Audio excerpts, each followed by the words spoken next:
Ƙauna ta biyo ƙauna, soyayya ba aibu ba.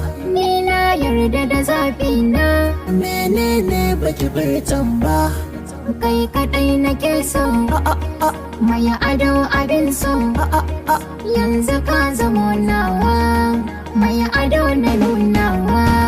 Ba kamar ka zaɓina, zo da kai mu tattauna.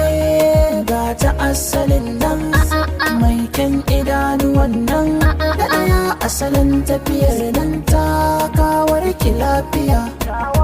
Kin tashi lafiya, barka da safiya, mai kyau da kwalliya, kin sace zuciya. Tauraruwa a mata, ke ce kaɗai gwanata. Na baki lokaci na kauna ta gaske baby, yarda da ni.